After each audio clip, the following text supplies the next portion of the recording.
Hello everyone, welcome back to the YouTube channel Dr. Alam Services. I am Mohammad Uwais Alam, third year MBBS student at government medical college Fatehpur. तो अभी इस video में बात करने वाला हूँ डिटेल में यूपी आयुष काउंसलिंग 2024 के काउंसलिंग के रूल्स के बारे में। फर्स्ट राउंड से लास्ट राउंड तक देखेंगे A to Z complete information. जो लोग भी चैनल पर नए हो चैनल को सब्सक्राइब करें, वीडियो को लाइक करें और अपने फ्रेंड्स में ज़रूर शेयर करें। इस वीडियो के बाद आपको किसी भी अलग से वीडियो को देखने की ज़रूरत नहीं पड़ेगी, क्योंकि इसमें हम टोटल रूल्स को कवर करने वाले हैं, राउंड वाइज भी, और शुरुआत से लेकर लास्ट तक कैसे आपको प्रोसीड करना है काउंसलिंग में, सब कुछ इसमें आपको पता लग जाएगा। जैसे कि इससे पहले ऑलरेडी मैंने जो शेड्यूल वाली वीडियो थी आपको बना के बता दिया था कि डेट्स जो हैं वो काउंसलिंग की क्या हैं। वो वीडियो आपने ऑलरेडी देख ली होगी, तो उसको हम डिस्कशन नहीं करेंगे। अगर आपने नहीं देखी है तो आप उस वीडियो को देख सकते हैं, वीडियो का लिंक नीचे डिस्क्रिप्शन में मिल जाएगा। डेट्स अगर देखनी है तो आपको यहाँ से देख सकते हैं, जो कि 25 सितंबर से 28 सितंबर के बीच में रजिस्ट्रेशन है। बाकी अदर स्टेप्स के बारे में भी हमने डिस्कशन किया था। उसी टाइम पर मैंने आपको बताया था वो नोडल सेंटर के बारे में कि जब भी आपको कॉलेज अलॉट होगा तो आपको अपने डॉक्यूमेंट का वेरिफिकेशन कराना है, फिजिकल वेरिफिकेशन। एक तो होगा ऑनलाइन वेरिफिकेशन, जब आप ऑनलाइन अपने डॉक्यूमेंट सबमिट कर देंगे तो उनका वेरिफिकेशन होगा। दूसरा होगा कॉलेज अलॉटमेंट के बाद अपना फिजिकल वेरिफिकेशन कराएंगे, जो कि नोडल सेंटर पे होगा। अब यहाँ पर नोडल सेंटर अलग अलग नहीं है, सिर्फ एक ही नोडल सेंटर है सभी के लिए, चाहे गवर्नमेंट कॉलेज हो, प्राइवेट कॉलेज हो। लास्ट ईयर भी ऐसा हुआ था और इस साल भी ऐसे ही होगा, जो कि है राजकीय national homeopathic medical college, Hahnemann चौराहा, विराजखंड, गोमती नगर, लखनऊ पर मूल अभिलेखों का सत्यापन किया जाएगा। यानी अपने जो आपके जो डॉक्यूमेंट है उनका वेरिफिकेशन कहाँ होगा? National homeopathic medical college Lucknow, NHMC Lucknow, उसका एड्रेस यहाँ पर दिया है, हैनीमैन चौराहा, विराजखंड, गोमती नगर, लखनऊ। यहाँ पर जाकर आपको अपने डॉक्यूमेंट का वेरिफिकेशन कराना है। कब कराना है? जब आपका कॉलेज अलॉट हो जाएगा। उसकी डेट मैंने ऑलरेडी बता दी थी, एक बार फिर से दिखा देता हूँ। जो आपके डॉक्यूमेंट वेरिफिकेशन की जो डेट है वो कब वेरिफिकेशन कराएंगे? नोडल सेंटर पर सत्यापन 3 से लेकर 7 सितंबर के बीच में। ये अभी फर्स्ट राउंड की डेट है, फर्स्ट राउंड की। उसी तरह से जब अपग्रेडेड रिजल्ट आएगा तो उस टाइम पर भी आपको डॉक्यूमेंट का वेरिफिकेशन कराना होगा, जो नए अलॉटेड कैंडिडेट होंगे उनको। तो ये कराना होगा 11 सितंबर को 9 बजे से 5 बजे के बीच में, सिर्फ एक दिन का टाइम है अपग्रेडेड कैंडिडेट के लिए। ठीक है, तो इस तरीके से आपको डॉक्यूमेंट का वेरिफिकेशन कराना होगा। अब सबसे पहले यहाँ पर कुछ इंपॉर्टेंट इन्फॉर्मेशन इन्होंने दी है, हम उसको कवर करते हुए चलते हैं और फिर आगे की तरफ बढ़ेंगे। तो सबसे पहले तो इन्होंने जो बोला है, रजिस्ट्रेशन आपको ऑफिशियल वेबसाइट पे करना है, UPAyushcounseling.upsdc.gov.in। और फिर उसके बाद आपको जो पंजीकरण शुल्क है यानी रजिस्ट्रेशन अमाउंट आपको 2000 रुपये जमा करना है, जो कि नॉन रिफंडेबल है, यानी वापस नहीं आएगा। First round, second round, third round, तीनों राउंड के लिए सिर्फ 2000 का रजिस्ट्रेशन एक बार करना है। आप चाहे फर्स्ट राउंड में करें, फर्स्ट राउंड में अगर नहीं करते हैं तो डायरेक्ट सेकेंड में भी कर सकते हैं, डायरेक्ट थर्ड राउंड में भी कर सकते हैं। जिनको थर्ड राउंड तक कोई भी कॉलेज नहीं मिलेगा वो लोग अलग से रजिस्ट्रेशन कराएंगे एक्स्ट्रा वैकेंसी राउंड के लिए, और 1000 रुपये का जमा करना पड़ेगा फीस उनको। और जो लोग पहले पार्टिसिपेट कर चुके थे फर्स्ट, सेकंड या थर्ड में, उनको नहीं मिला तो उनको 1000 जमा करना है। और जो पहली बार एक्स्ट्रा वैकेंसी राउंड में पार्टिसिपेट कर रहा है उनको 2000 रुपीज़ जमा करना पड़ेगा रजिस्ट्रेशन का। ठीक है, ये तो हो गई रजिस्ट्रेशन की बात। फिर सिक्योरिटी अमाउंट की बात की जाए तो जो लास्ट ईयर था वही सेम है। गवर्नमेंट कॉलेजेस के लिए अब इसमें BAMS, BHMS, BUMS आप तीनों की भी कर सकते हैं, किसी एक कोर्स की भी कर सकते हैं। इसके लिए जो अमाउंट लगेगा वो लगेगा 20,000, और जो आपकी प्राइवेट के लिए लगेगा वो 50,000। अगर आप गवर्नमेंट और प्राइवेट दोनों चूज़ करना चाहते हैं और यूपी स्टेट के रहने वाले हैं तब भी आपका सिर्फ 50,000 रुपये लगेगा। ठीक है, तो जितने भी स्टूडेंट को ऐसा लग रहा है कि गवर्नमेंट और प्राइवेट दोनों का ट्राई कर रहे हैं तो 50,000 पहले ही जमा कर दें। और जितने भी स्टूडेंट अपना फीस जो है जमा कर देंगे रजिस्ट्रेशन और सिक्योरिटी, वही लोग सिर्फ जो है चॉइस फिलिंग कर पाएंगे, अदर स्टूडेंट नहीं। यानी आपका रजिस्ट्रेशन तभी एप्लीकेबल होगा जब आप पूरा रजिस्ट्रेशन कंप्लीट कर देंगे। फिर यहाँ पर एक इम्पोर्टेंट नोट है, जितने भी स्टूडेंट पार्टिसिपेट कर रहे हैं सभी के लिए है। ये क्या है कि आपको जो है सिक्योरिटी अमाउंट अपने खुद के खाते से जमा करानी है। उसका रीज़न क्या है? उसका रीज़न ये है कि जो सिक्योरिटी अमाउंट है जिस अकाउंट से आप कटाएंगे उसी अकाउंट में वापस आएगी। यहाँ पर लिखा है अभ्यर्थी की धरोहर धनराशि उसी बैंक खाते में वापस आएगी जिस बैंक खाते से उसने भुगतान किया होगा। तो जो लोग किसी काउंसलर से काउंसलिंग करा रहे हों या फिर किसी कैफ़े वाले से फॉर्म भरवा रहे हों तो फीस अपने खुद के अकाउंट से कटाएं, क्योंकि पैसा जो है उसी में वापस आएगा। इस बात का खास ध्यान रखें। फिर उसके बाद किन किन लोगों की काउंसलिंग जो सिक्योरिटी अमाउंट है वो जब्त हो जाएगी, यानी वापस नहीं मिलेगी, किन कौन सी कंडीशंस हैं ऐसी। तो पहले राउंड, दूसरे राउंड या तीसरे राउंड, तीनों में किसी भी राउंड में आपको कॉलेज मिला और आपने अपने डॉक्यूमेंट का वेरिफिकेशन करा लिया, उसके बाद अगर आप एडमिशन नहीं लेते हैं तब आपकी जो सिक्योरिटी अमाउंट है जब्त हो जाएगी। यानी किसी भी राउंड में आपके पास फ्री एग्जिट नहीं है, first, second, third, fourth extra vacancy round में भी आपको किसी भी राउंड में कॉलेज मिलता है और आप एडमिशन नहीं लेते हैं तो आपकी सिक्योरिटी अमाउंट जब्त कर ली जाएगी। इसमें एक यहाँ पर गुप्त चीज़ ये है कि अगर आपको कॉलेज मिलता है फॉर एग्जांपल फर्स्ट या सेकंड या थर्ड किसी भी राउंड में, और आप अगर अपने डॉक्यूमेंट का वेरिफिकेशन ही नहीं कराते हैं, तो इस केस में आपकी सिक्योरिटी अमाउंट बचा रहेगा। तो ये एक बेहतर तरीका है आपको अपनी सिक्योरिटी बचाने का। आपको पता लगा जो भी कॉलेज मिला उसमें एडमिशन नहीं लेना चाहते तो अपने डॉक्यूमेंट का वेरिफिकेशन मत कराओ। अगर डॉक्यूमेंट का वेरिफिकेशन करा लिया तो आपको एडमिशन लेना पड़ेगा, अदरवाइज सिक्योरिटी अमाउंट जब्त हो जाएगा। फिर आता है प्रथम एवं द्वितीय चक्र की काउंसलिंग से आवंटित एवं प्रवेशित अभ्यर्थी यदि अपग्रेडेशन के उपरांत अपग्रेडेड कॉलेज में एडमिशन नहीं लेता तब भी सिक्योरिटी जब्त हो जाएगी। यानी किसी भी राउंड में आपको कॉलेज मिला और आपने अपग्रेडेशन में डाला, और अपग्रेडेशन के बाद आपको जो भी कॉलेज मिला उसमें अगर आपने एडमिशन नहीं लिया तब आपकी सिक्योरिटी जब्त हो जाएगी। या फिर ऑल इंडिया कोटा काउंसलिंग की तरफ से आपको इनएलिजिबल लिस्ट में डाल दिया गया तब भी आप जो है काउंसलिंग पार्टिसिपेट नहीं कर सकते। और फिर अगला जो आपके डॉक्यूमेंट की ज़रूरत पड़ेगी, कौन कौन से डॉक्यूमेंट है? हाई स्कूल अथवा समकक्ष परीक्षा का प्रमाण पत्र। ठीक है, यहाँ पर हाई स्कूल का या फिर उसके इक्विवेलेंट, समकक्ष मतलब होता है इक्विवेलेंट, हाई स्कूल या उसके इक्विवेलेंट का आपको प्रमाण पत्र यानी पासिंग सर्टिफिकेट चाहिए होगा।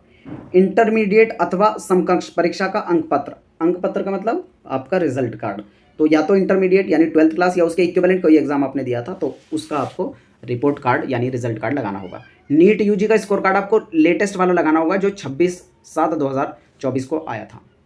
आप अगर किसी भी कैटेगरी से बिलोंग करते हैं तो आपको उसका सर्टिफिकेट लगाना पड़ेगा अपनी कैटेगरी के हिसाब से।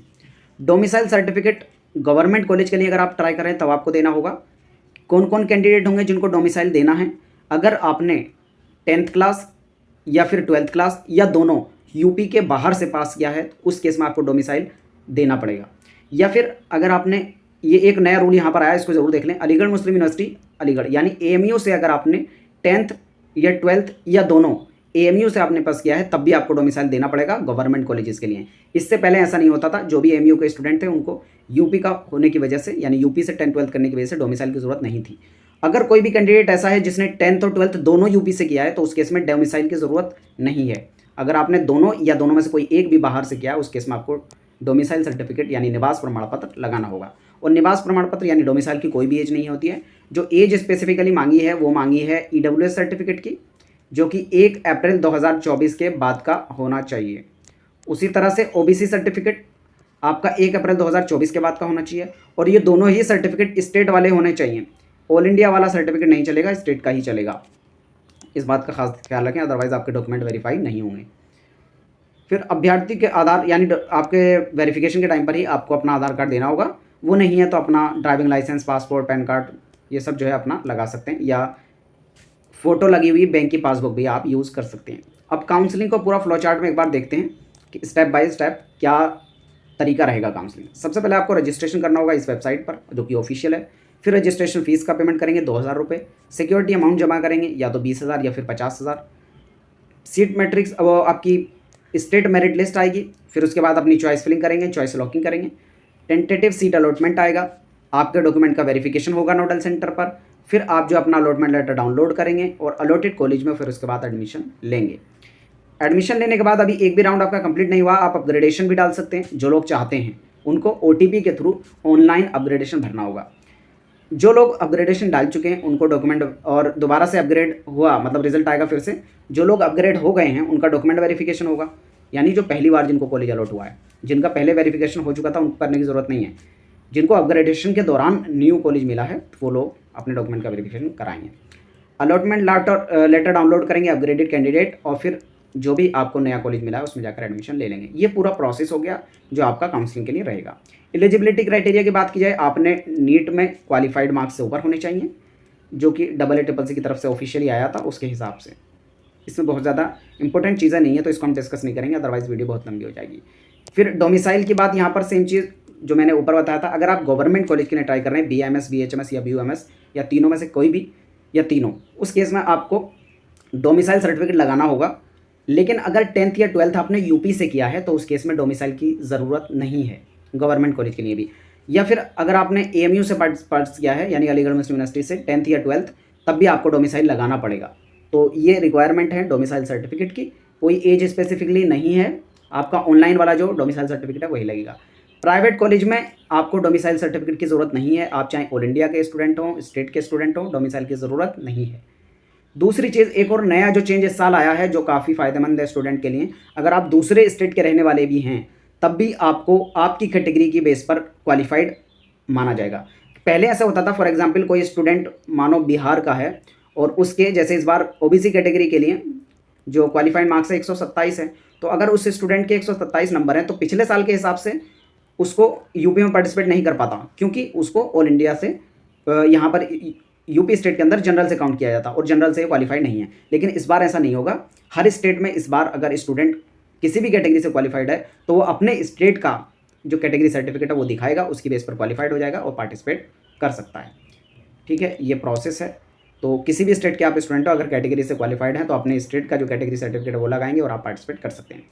इन एलिजिबिलिटी के लिए कौन कौन इनएलिजिबल हो जाएगा, तो जो हर राउंड में AACCC all India quota counselling की जो वेबसाइट है वहाँ पर जो लोग इनएलिजिबल होते रहते हैं यानी काउंसलिंग से बाहर कर दिए जाते हैं तो वो लोग पार्टिसिपेट नहीं कर पाएंगे। क्या क्या रूल्स हैं इसके लिए भी मैं एक सेपरेट वीडियो बना दूंगा कि क्या गलती अगर आपने की तो काउंसलिंग से बाहर हो जाएंगे आप, वो सारी चीज़ें भी डिस्कस करेंगे। फिर पहला स्टेप जो था काउंसलिंग का रजिस्ट्रेशन, उसके बारे में यहाँ पर इन्होंने बताया है। अपना जो जनरल इन्फॉर्मेशन डाल के आप अपना रजिस्ट्रेशन करेंगे, जिसमें अमाउंट 2000 लगेगा पहले दूसरे तीसरे राउंड में, और अगर स्टे वैकेंसी राउंड में कर रहे हैं और पहले दूसरे तीसरे राउंड में कोई कॉलेज नहीं मिला तब 1000 लगेगा, और अगर डायरेक्टली सिर्फ और सिर्फ स्टे वैकेंसी राउंड में पार्टिसिपेट कर रहे हैं तब 2000 रुपये लगेगा। ये नॉन रिफंडेबल अमाउंट है।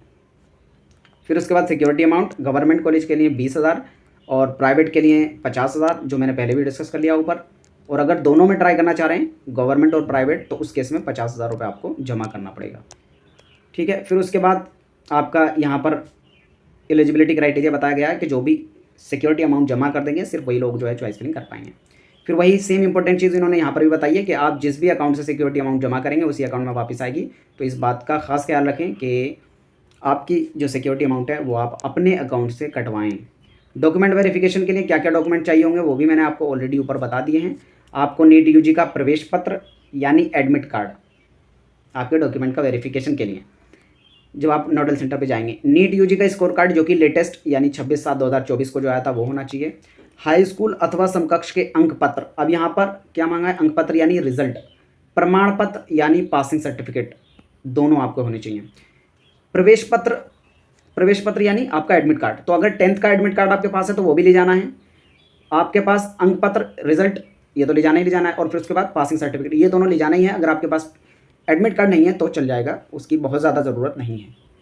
इन दो का आपके पास होना ज़रूरी है, यानी अंक पत्र यानी रिजल्ट कार्ड और प्रमाण पत्र यानी पासिंग सर्टिफिकेट। फिर सामान्य निवास प्रमाण पत्र यानी डोमिसाइल सर्टिफिकेट किन किन लोगों को ले जाना है, जिन्होंने यूपी से 10th या 12th यानी 10th और 12th दोनों यूपी से नहीं किया है, किसी अदर स्टेट से किया है या फिर अलीगढ़ मुस्लिम यूनिवर्सिटी से किया है, तो उस केस में उनको डोमिसाइल सर्टिफिकेट लगाना पड़ेगा गवर्नमेंट कॉलेज के लिए। प्राइवेट के लिए किसी को भी डोमिसाइल की ज़रूरत नहीं है। और फिर अगर किसी कैटेगरी से बिलोंग करते हैं तो जिस भी कैटेगरी के स्टूडेंट है आप उसके अकॉर्डिंग जो है अपना सर्टिफिकेट लगाएंगे। फिर इन्होंने यहाँ पर वही चीज़ को डिस्कस किया है कि अगर आप किसी भी कैटेगरी की हैं तो उस कैटेगरी का सर्टिफिकेट आपका स्टेट गवर्नमेंट का होना चाहिए, ऑल इंडिया वाला वहाँ पर नहीं चलेगा। फॉर एग्जांपल EWS या OBC तो सेंटर का अलग होता है, स्टेट का अलग होता है, तो स्टेट वाला ही आपका चलेगा। जो प्राइवेट के 15% सीट हैं उसमें किसी भी तरह के आपको कैटेगरी सर्टिफिकेट की ज़रूरत नहीं है, डोमिसाइल की ज़रूरत नहीं है, आप डायरेक्टली पार्टिसिपेट कर सकते हैं। फिर डेट की बात की है, EWS के हैं अगर आप कैंडिडेट हैं तो 1 अप्रैल 2024 के बाद का होना चाहिए। सेम जो है OBC के लिए भी रहेगा, लेकिन SC ST या अदर कैटेगरी के अगर आप हैं तो उसमें डेट का कोई इशू नहीं है, पुराना भी चल जाएगा SC ST में। पासपोर्ट साइज फोटोग्राफ आपका होना चाहिए उसी तरीके से जिस तरीके से आपने जो है अपने नीट के एप्लीकेशन फॉर्म में यूज़ किया था। ये सब आपको डॉक्यूमेंट वेरिफिकेशन जब आप नोडल सेंटर पे जाएंगे तब आपको ज़रूरत पड़ेगी। और आपको आधार कार्ड भी अपना ले जाना है, और जो आपने रजिस्ट्रेशन किया था उसका प्रिंट आउट, जो आपने रजिस्ट्रेशन फॉर्म भरेंगे ना काउंसलिंग का, तो उस टाइम पे जो रजिस्ट्रेशन फॉर्म आएगा उसका प्रिंट आउट भी लेके जाना है, और आपने जो पैसा जमा किया है रजिस्ट्रेशन का और सिक्योरिटी अमाउंट का उसका प्रिंट आउट भी आपको ले जाना है। ठीक है, तो ये सारे रूल्स। फिर उसके बाद सीट अलॉटमेंट प्रोसेस यानी किस तरीके से जो है सीट का अलॉटमेंट स्टूडेंट्स के लिए होगा। फिर उसके बाद यहाँ पर राउंड वाइज रूल्स इन्होंने डिस्कशन किया है, इसको हम थोड़ा देख लेते हैं एक एक राउंड करके क्या क्या रूल्स हैं। तो पहले राउंड में आपने पार्टिसिपेट किया, यही प्रोसेस रहेगा, आपने रजिस्ट्रेशन किया, फीस पेमेंट किया, फिर उसके बाद चॉइस फिलिंग की, आपको कॉलेज अलॉट हो गया, एडमिशन ले लिया।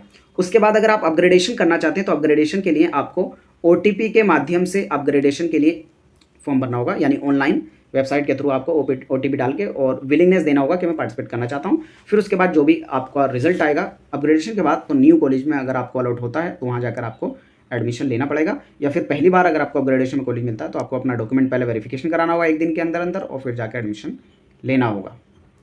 और अगर आपको अलॉटेड कॉलेज में एडमिशन नहीं लेते हैं, वो चाहे आपको अपग्रेडेशन में मिला हो या फिर जनरल फर्स्ट राउंड में मिला हो, और एडमिशन नहीं लेते हैं आप, तो आपकी सिक्योरिटी अमाउंट जो है जब्त कर ली जाएगी।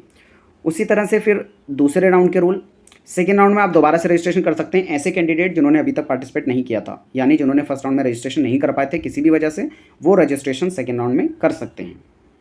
जो पहले ही कर चुके थे उन्हें कुछ नहीं करना है, डायरेक्टली चॉइस फिलिंग करेंगे। यहाँ पर आप देख सकते हैं ऐसे अभ्यर्थी जिन्हें प्रथम चक्र की काउंसलिंग में कोई भी सीट आवंटित ना हुई हो, द्वितीय चक्र की काउंसलिंग हो तो एलिजिबल होंगे। धरोहर धनराशि जमा करने की आवश्यकता नहीं है, यानी उन्हें सिक्योरिटी अमाउंट दोबारा से जमा करने की जरूरत नहीं है, सिर्फ एक बार काफ़ी है। और प्रथम चक्र में प्रवेशित अभ्यर्थी पुनरावंटन के लिए चॉइस फिलिंग कर सकते हैं, यानी फर्स्ट राउंड में आपको कॉलेज मिला था और आप सेकेंड राउंड में दोबारा से भी चॉइस फिलिंग कर सकते हैं अपग्रेडेशन के लिए अगर चाहते हैं तो। अभ्यर्थी चॉइस फिलिंग करते समय प्रवेशित सीट का विकल्प ना करें, यानी जो भी कॉलेज में आपका एडमिशन हुआ है आप दोबारा से चॉइस फिलिंग में उस कॉलेज को ना डालें, अदर कॉलेजेस को डालें। पुनरावंटन में सीट आवंटित हो जाने की दशा में उसकी पूर्व आवंटित सीट रिक्त हो जाएगी, यानी जब आपको अपग्रेड होकर नई सीट मिलती है तो पुरानी सीट अपने आप कैंसिल हो जाएगी ऑटोमेटिकली, आपको नए कॉलेज में ही जाकर एडमिशन लेना पड़ेगा। अगर नहीं लेते हैं तो आपकी सिक्योरिटी चली जाएगी। फिर से अपग्रेडेशन आप सेकेंड राउंड में भी कर सकते हैं, उसमें भी आप OTP के थ्रू अपग्रेडेशन का फॉर्म भरेंगे और फिर आपको जो है कॉलेज अलॉट होगा और उस केस में आपको एडमिशन लेना पड़ेगा। अगर एडमिशन नहीं लेते हैं तो सिक्योरिटी जब्त हो जाएगी। सेम प्रोसेस थर्ड राउंड का भी है। थर्ड राउंड में क्या है, ऐसे अभ्यर्थी जिन्हें अभी तक रजिस्ट्रेशन नहीं किया था फर्स्ट या सेकेंड राउंड में, तो वो डायरेक्टली यहाँ पर रजिस्ट्रेशन करेंगे। और ऐसे लोग जो फर्स्ट राउंड और सेकेंड राउंड में पार्टिसिपेट किए थे उनको कोई भी कॉलेज नहीं मिला है, तो ऐसे अभ्यर्थी सिर्फ और सिर्फ चॉइस फिलिंग करेंगे डायरेक्टली, उन्हें दोबारा से फीस पेमेंट करने की ज़रूरत नहीं है। ऐसे अभ्यर्थी जो प्रथम एवं द्वितीय चक्र की काउंसलिंग द्वारा आयुष महाविद्यालय में प्रवेशित हैं, पुनरावंटन के लिए चॉइस फिलिंग कर सकते हैं। यानी ऐसे स्टूडेंट जिनको फर्स्ट या सेकेंड राउंड में कोई भी कॉलेज मिला था तो वो थर्ड राउंड में भी, तीसरे राउंड में भी अपग्रेडेशन के लिए चॉइस फिलिंग कर सकते हैं। तो आपके पास 3 मौके हैं, पहले राउंड से सेकंड में जा सकते हैं, सेकंड से थर्ड में जा सकते हैं, और हर एक राउंड के अंदर इंटरनल अपग्रेडेशन का ऑप्शन है ही। ठीक है, तो इस तरीके से आपको जो है पूरा पार्टिसिपेट करना है। तृतीय चक्र के समय अप्रवेशित आवंटन प्राप्त अभ्यर्थी यूपी आयुष UG काउंसलिंग 2024 के प्रथम एवं द्वितीय चक्र द्वारा प्रवेशित अभ्यर्थी को छोड़कर को समस्त शैक्षणिक आरक्षण प्रमाण पत्र व अन्य निर्देशित आवश्यक प्रपत्र मूल रूप में प्रस्तुत करना अनिवार्य होगा, अथवा की स्थिति में उनके अभ्यर्थन का विचार नहीं किया जाएगा। यानी थर्ड राउंड में जो भी स्टूडेंट पार्टिसिपेट कर रहे हैं तो ऑन द स्पॉट उन सभी स्टूडेंट को अपने डॉक्यूमेंट देने होंगे, अदरवाइज उनके लिए विचार नहीं किया जाएगा, उनको बाहर कर दिया जाएगा। अगर फर्स्ट और सेकंड राउंड में आप एडमिशन ले चुके हैं तो इसका मतलब डॉक्यूमेंट में वेरिफिकेशन हो चुका होगा, तो उस केस में आपको रिलैक्सेशन मिल सकता है। थर्ड राउंड में कौन कौन एलिजिबल नहीं होगा, तो इसके लिए एक तो वो जो ऑल इंडिया की तरफ से लिस्ट आएगी, अगर आप उसमें हैं तो आपको यहाँ पर पार्टिसिपेट नहीं करने दिया जाएगा। ऐसे अभ्यर्थी जो त्यागपत्र देने की निर्धारित अवधि के पश्चात त्यागपत्र देते हैं वह आगामी चक्रों की काउंसलिंग हेतु एलिजिबल नहीं होंगे। यानी जो टाइम लिमिट थी रिज़ाइन करने की, अगर आप उसके बाद रिज़ाइन करते हैं तो उस केस में भी आप आगे एलिजिबल नहीं रहेंगे। फिर स्टे वैकेंसी राउंड में सबको न्यू रजिस्ट्रेशन करना होगा, जिनको अभी तक सीट नहीं मिली थी 1000 रुपये देकर। जो पहली बार स्टे में पार्टिसिपेट कर रहे हैं उनको 2000 रुपये जमा करना, यहाँ पर देख सकते हैं। और इसी तरह से यहाँ पर आपको जो भी सीट मिलेगी उसमें एडमिशन लेना पड़ेगा। तो यहाँ पर जो राउंड वाइज पूरे रूल्स हो गए हैं। फिर इन्होंने यहाँ पर रिजर्वेशन के बारे में बताया है, किस कैटेगरी का कितना होता है, डॉक्यूमेंट्स के बारे में बताया है, फिर फीस कितनी लगेगी वो आपको बताया है। गवर्नमेंट कॉलेजेस के लिए 15,000 रुपये, और अगर कैटेगरी से हैं तो आप 10,000 रुपये जमा करेंगे। प्राइवेट कॉलेज की कॉलेज टू कॉलेज वेरी करती है। टोटल BAMS की सीट की बात की जाए तो 311 हैं। लास्ट ईयर फर्स्ट राउंड में 361 सीट्स थी, तो पिछले साल के कंपैरिजन में भी 50 सीटें घट गई हैं। कट ऑफ और हाई रहने वाली है, तो जितने भी यूपी के स्टूडेंट हैं अलर्ट रहें, कट ऑफ थोड़ी बढ़ेगी। क्या कट ऑफ रहेगी एग्जैक्टली BAMS की, BHMS की, इसके बारे में डिटेल वीडियो लेके आऊँगा कल को, पूरा एनालिसिस करने के बाद कितनी सीट्स हैं और कितने कॉलेजेस ऐड हुए हैं, कितने डिग्रीज हुए हैं, ये सारी चीज़ें देख के। और फिर उसके बाद यहाँ पर प्राइवेट कॉलेजेस का एक एक इन्फॉर्मेशन दी हुई है कि किस कॉलेज में कितनी फ़ीस है, क्वेश्चन मनी कितनी है, प्रवेश का यानी एडमिशन चार्ज कितना है, अदर चार्जेस कितने हैं, हॉस्टल का चार्ज कितना है। तो सारी इन्फॉर्मेशन आपको हर एक कॉलेज की यहाँ से मिल जाएगी। जितने भी लोग पार्टिसिपेट कर रहे हैं, चाहे गवर्नमेंट चाहे प्राइवेट, यहाँ से इस इन्फॉर्मेशन को ज़रूर देख लें। चॉइस फिलिंग करने से पहले हर एक कॉलेज के बारे में जान लें, पूरी फीस वगैरह, उसके बाद ही चॉइस फिलिंग करें। फिर BHMS की अगर लिस्ट की बात की जाए तो गवर्नमेंट की टोटल 755 सीट्स हैं। यहाँ पर लगभग कोई भी डिक्रीमेंट नहीं हुआ है। बाकी इसका डिटेल जो वीडियो है मैं कल लेके आ जाऊँगा कट ऑफ का, कि कितनी सीट लास्ट ईयर थी और इस बार कितनी है, कट ऑफ पे क्या इंपैक्ट पड़ेगा और एक्सपेक्टेड कट ऑफ राउंड 1 की क्या रहेगी। इसके लिए आप चैनल को जुड़ जाएँ और कल को जैसी वीडियो लाऊंगा आप उसको देख सकते हैं। मिलते हैं नेक्स्ट वीडियो में। Thank you.